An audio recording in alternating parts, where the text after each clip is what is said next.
Welcome to another episode of Behind the Business presented by Gore Mutual. I'm your host, Ian McLean, President and CEO of the Greater Kitchener-Waterloo Chamber of Commerce. This podcast is recorded on the traditional territory of the Neutral, Anishinaabe, and Haudenosaunee peoples. Each week I sit down for candid conversations where we go beyond the boardroom and behind the business to uncover the real stories of Waterloo Region's business community.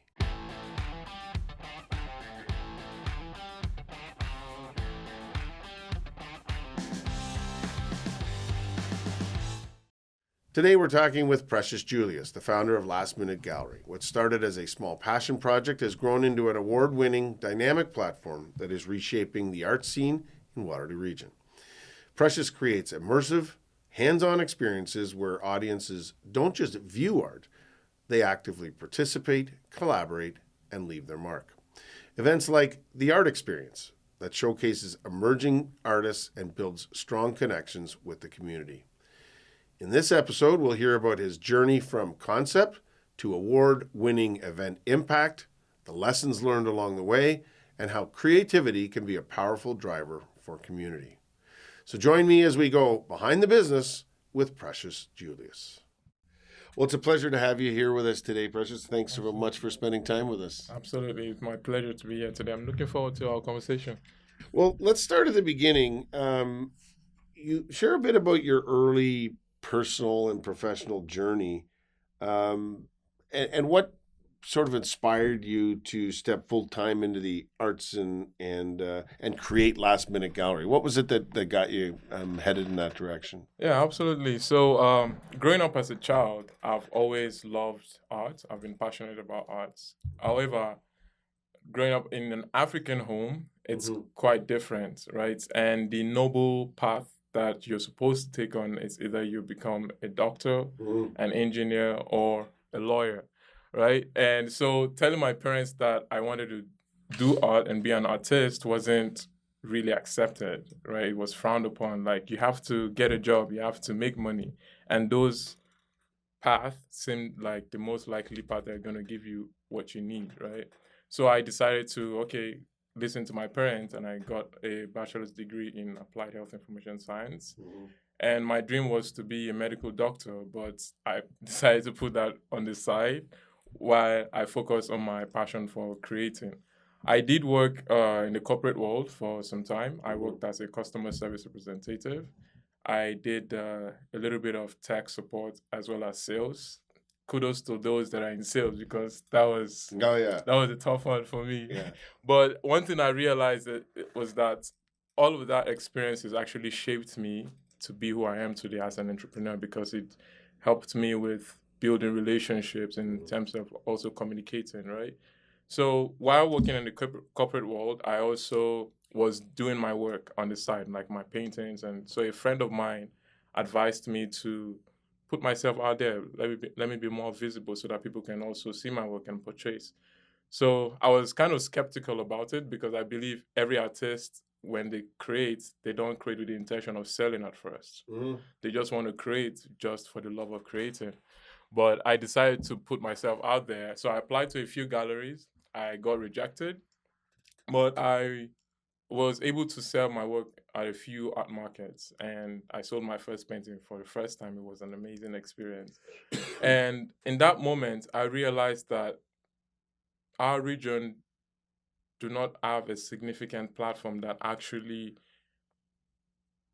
give emerging artists the opportunity to sell, because most traditional galleries, they're packed with so many artists who want to get into that space, right? So they rarely take on new artists. And with my rejection, I realized that, no, we need to do something about this. We need to make art more accessible to those that are still starting up, right? Because that's how you build your career as an artist. So I spoke to a few artists as well, and they shared the same sentiment. And they're like, yeah, art needs to be accessible. So Last Minute Gallery is grown from a passion project, right? Yeah. I mean, you talked about that, but it's into an award-winning arts platform. So describe what that means. Tell us about the art experience and what makes it so impactful for both the artist and the audience, right? Because it's a different model than you said. It's a different model than a traditional, artist artist in a gallery concept. So describe how that what that looks like. Yeah. So the first event we had was in 2023. So the idea was that we're going to bring artists all in one space where they can exhibit their work, and at the same time also have members from the community also engage in the experience, because I believe everyone has the power to create. We're all created to create. But because of the business and the responsibilities that we have, we tend to put that aside. And some people will say, oh, I can't do that. I can't create, right? So the idea was that while at the same time giving artists the visibility to showcase and also meet more people from the community, let's also give the attendees, the participants, an opportunity to also express themselves, right? Let's try to break down that barrier of, oh, I'm not good enough with this work. And that was how Last Minute Gallery was created. So the event, the art experience, is an immersive event where people from our community come together to collaborate, to paint together, while there's also a live music performance going on, and at the same time, a live exhibition from the artists that we select from our rosters.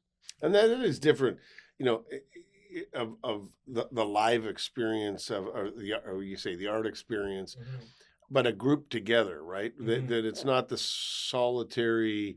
Sometimes you think of artists as, you know, they go off into their own, and this is more a group experience. Yeah, music, either seeing or understanding others' art, and then creating something yourself in a group environment. Yes. It's just where creativity can thrive. Yeah.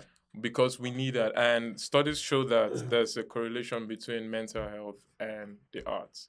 So when people create, they spend more time in their meditative state. They don't have to think about the problems around.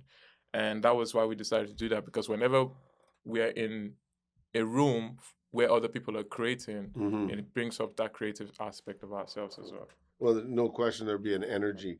Listen, Last Minute Gallery is known for pop-up exhibitions and partnerships with everyday spaces. So it's not traditional gallery spaces. I mean, you can pop up in whether it's a mall or other spaces.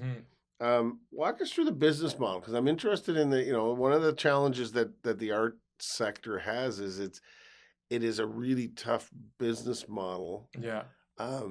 From how does the revenue come in? Probably not enough on the earned revenue side, which makes it tough to be sustainable. Yeah. But walk us through the business model that you've created and how you bring these events to life. So our business model is founded on different, I'll call it now, streams. Like, we didn't want to operate as a traditional gallery where we have a physical location and then just showcase art, right? Because that's, like you said, it's expensive to maintain. So we decided that, okay, the best way is to collaborate with local businesses in our region, where we meet with them, we collaborate with them, and we use their walls, their spaces to showcase art. And then we have a bi-weekly roster where different artists can come in and showcase their work. That way, they get more access to a broader audience of people. We also draw traction for the small business and also help the artists with more visibility, right? And part of that model is also through our events, our annual events, where we bring more artists through that. And currently, we're trying to also scale so that we don't want to just limit the opportunities to only events and pop-ups, right? And with the introduction of AI, we're trying to leverage technology so that and we're also thinking on how we can give artists more access and also visibility using AI. And that is what we're currently working on. So we're growing. We're over 2 years now. So we're growing. So we're looking forward to what the future holds. So you work with a wide range of both artists, sponsors, partners, businesses. You got that's a wide array of folks. Yeah. How do you balance the creative vision with the practical side? I mean, this is always a struggle. So you talk about, your passion is art, but you've created a new business. There's no two-way for any business. You still got to pay the tax man, and you got to pay the bills, and staff, and whatever your cost of doing business is.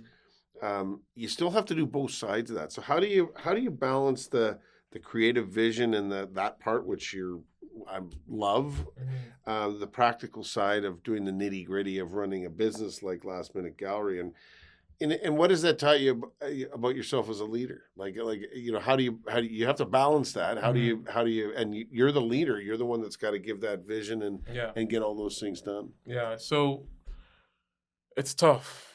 As an entrepreneur, it's tough. It wasn't it wasn't what I thought it would be. I thought entrepreneurship was just to have a product, sell it, and make money, and then you're financially free, right? Yeah.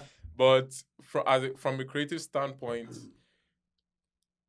I try to do what I can do. I leverage on my strength, and what I'm not able to do, I try to delegate to my other members of my team.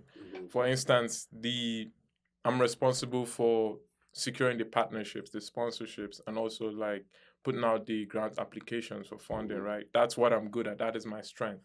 But when it comes to the marketing, the logistics, and other operational aspects, I try to delegate that to other team members who are good in that area, because for every vision to work, you need people to ensure that it's successful. And you need to have the right team members to make it successful. And if you can't do it all by yourself, right? So I try to delegate that. And looking at that from a leadership perspective, I would say I'm more of a leader who likes to give room to other ideas, right? Other people share their ideas on how we can push this vision forward, because I don't know it all, right? I also try to maintain a work-life balance, although that is a myth. Yeah. I'm not sure that that's ever achievable for if you own a small business or you're an entrepreneur, but struggling towards it is an important thing. I mean, I guess one of the things that strikes me is for any of us, we have some strengths and some things that we're better at than other things. Like I can read a balance sheet. I could probably, do the finances if you gave me a long runway in, and I made a lot of mistakes, but I could do it. But it's not what I like doing. I'm not. I have to work hard at it, and it feels like work. Yeah. Some of the other parts are like this. Some people may go, I love having this. Is something that energizes me, having these conversations, but it's not for everybody. So you gotta build on your own strengths. Yeah, exactly. The Behind the Business podcast is made possible through the support of our title sponsor, Gore Mutual. Proudly Canadian, Gore Mutual has stayed true to one purpose for more than 185 years: insurance that does good. It's the reason they exist. They believe that when we focus on being good, doing good, and spreading good, we all thrive together. We're grateful for their continued commitment to our local communities and the positive impact they make every day. For more information, visit goremutual.ca. So Waterloo Region is known for innovation and collaboration and kind of a mosaic, a cultural mosaic. That we're a very, frankly, we're a very diverse community. But what makes this region special for you and for Last Minute Gallery? Like, is there something unique about Waterloo Region, or where you said, I think I've got this vision. I think this is the place I want to do it? Because, you could have said, the place for me to really do this would be to go to Toronto or Vancouver or Montreal, which are the biggest cities, and they are, by their very nature, there is just more of everything in those big cities. But Waterloo Region, you chose Waterloo Region. Why here? Well, I've literally lived here for quite a bit now, and one thing I've realized is that there are always people who are available to help you, who are willing to help you. You can, if you literally want to go to a grocery store and you could call someone, oh, please, I need your help. Could you take me to the grocery store? And someone says, oh, yeah, sure, we can go together. And that is one thing that is so unique about the region, because it's the spirit of collaboration.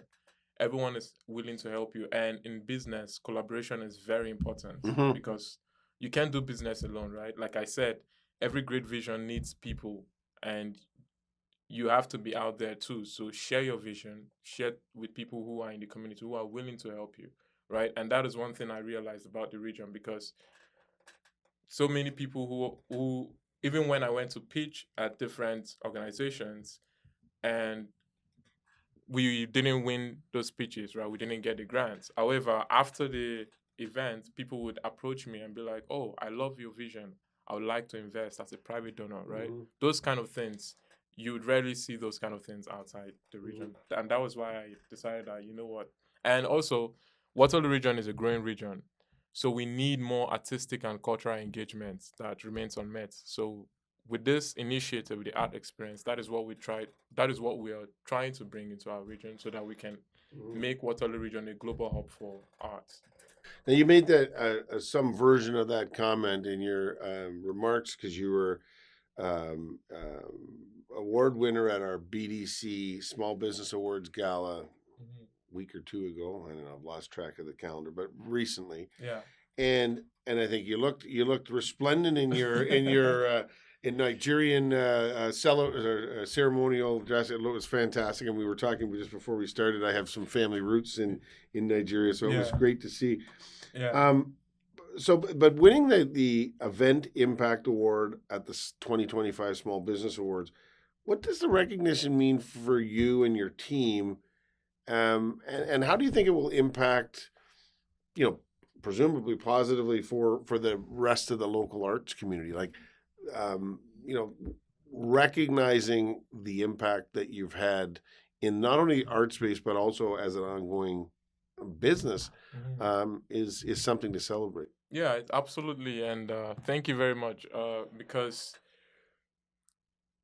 in all honesty, I wasn't expecting the award, right? So when it was announced that it was last minute gallery, I was overwhelmed with joy. I was like, wow, this means that our vision has been accepted by the community, right? And it means we're doing something tangible, something significant. And not just for me personally, but also to our team. It shows that all the hard work, all the sleepless nights that we had to put into the project to ensure that it's a success actually bore fruits. And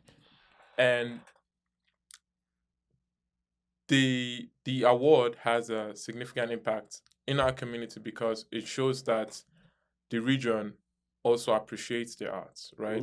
And they don't see art just as a form of entertainment, but a form of community building. It gives vitality to our community. So this will also strengthen the arts in the community and also give momentum to other art organizations that yes, it is possible that the arts needs to be more accessible and also make our region like the best place where investors can come specifically just to invest in the arts. I think it's a very good point. I mean, again, I think this community was probably, even when I was younger, and I've been here since 1971, it was probably more diverse than people would have imagined. At first you say, well, it's just Mennonites and a very homogeneous, but it's always had, big Portuguese community, and there have been cultural, pockets of different communities, and it certainly is now a very, there's a rich tapestry of people from all over the world here, and so we're seeing more than whether it's the KW community or the multicultural festival, and you see that every passing day is that there is just more of everything, and it's a much. You don't have to look far to see that there's a little bit of the rest of the world in Waterloo Region. Everything is here. Last Minute Gallery thrives, and we talked about this a little bit. So on the collaboration, I mean, that's where almost feels like the secret sauce is that collaboration. What can the community do or local business do to support that work, the work that you're doing, and help the emerging artists who need support to succeed in the region? So what can business and the community do to support it? I think there's so many ways the community can support as well as businesses. I believe first is creating more opportunities by having more spaces where art is made accessible, right? Because one of the major issues that even myself, while we're planning the events, we realized that there are not a lot of spaces where we can have events aside the Victoria Park Pavilion, which is, I believe, is one of the biggest spaces. So if we could have more spaces where we can host these events and bring more artists, that would be beautiful, right? And second of all, more collaborations between local businesses and arts organizations, right? We need investments. And I think that is one area that is significantly lacking in the art industry, funding, right? And where sometimes when we apply for grants, we don't get the full amount most of the times because there's so many other organizations applying at the same time. So it's hard to fund everyone, right? So if other businesses could also want to invest, it's going to go away. And I think the third one would be people like you and I supporting other artists directly, right? Buying their work, because you'd be surprised if you ask a few people from the community that, oh, do you know who the emerging artists in your community are? Not a lot of people would know them, right? Fair. Yeah. Yeah. So it's if we want to really push the arts forward, we need to engage with these artists. We need to support them whichever way. Like the festive season is coming right now, Christmas, right? You can buy a gift for a friend, an art piece for a friend. So I believe those are the little ways that one could also help. So the city of Kitchener, I was just at the State of the City address, and obviously, being here in Kitchener is rolling out a new arts and culture plan this year. Yeah. How do you see that plan benefiting grassroots initiatives like Last Minute Gallery?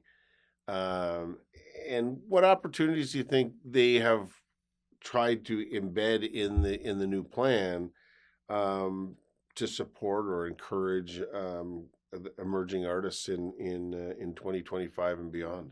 Yeah, it's the plan. I believe it's a great initiative. It's really gonna boost the art sector in terms of funding.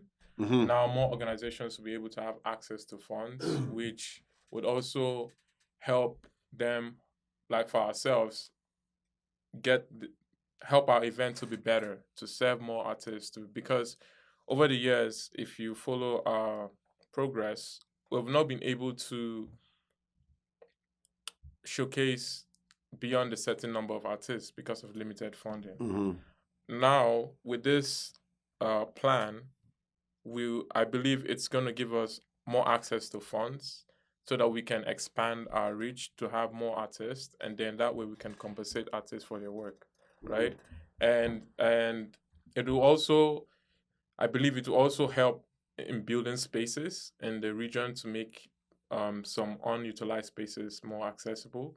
And also, I think it would also help artists in the sense that they could get public art commissions where they can have more public projects commissioned to specific artists, and then artists get paid for their work. I think it's a great initiative. Yeah. Okay, we're almost out of time, so just before we wrap up, what's next for Last Minute Gallery? You're doing all kinds of interesting things, but what are any exciting projects or partnerships or expansions planned for the rest of this year as we come into Christmas and beyond? Yeah, we do have some exciting projects coming up, especially for the Art Experience 2026. We're working towards that for next summer. And but our main focus right now is to scale and to find more ways that we could be of service to our community and Canada and beyond. So we're looking into the use of AI and how we can build a system where artists in our region, and not just our region alone, across Canada, can reach other audiences globally. So that is what we are currently building, and it's quite exciting. I'm looking forward to it. Well, AI is in the top of everyone's tongue these days, but I think that's a wise move. Is that there seems to be a lot of opportunity to be more efficient and effective, and get that reach that you're looking for. Yeah. Listen, at the end of each of these episodes, I ask a few rapid fire questions, and it's the same questions I ask everybody. Okay. And it's really the podcast is about your entrepreneurship and sort of your successes in business in the community for all of the people I interview, but it's also about leadership. It's some of the questions that underlie that. And so I asked the same set of questions because it's always fascinating to me how people interpret and how they kind of respond to these questions. So if you could go back and tell your younger self something, what would it be? I would say know who you are. Know who you are, know your gifts, know your strength, and then refine that gift and serve it to your generation because that is where your prosperity lies. I like that. Who or what has inspired you most along the way? My family, yeah, they've been amazing. Like, cause I came to Canada alone. Yeah, I went to school. I went through all the emotions of school, yeah, but they've always been there for me. So my family, that's great. 100%. If you weren't doing what you're doing now in your current career, what do you think you'd be doing instead? Playing football. Really? No, American football or real football? Real football, Real so soccer. Okay, soccer. Well, that's what I always have to. I just came back from Australia, and every Yeah. time football came up, I said they're not talking about the football I played. They're talking about Yeah. real football. So, Yeah. what book are you reading, or are you watching a podcast? What do you listen to kind of give your brain a break? Yeah, I have a curious mind, and there's there's a quote that says that leaders are readers. So I love to read a broad. That's a good one. Leaders or readers. Yeah, I like to read a broad range of work. I'm currently reading We Who Wrestle with God by Jordan Peterson.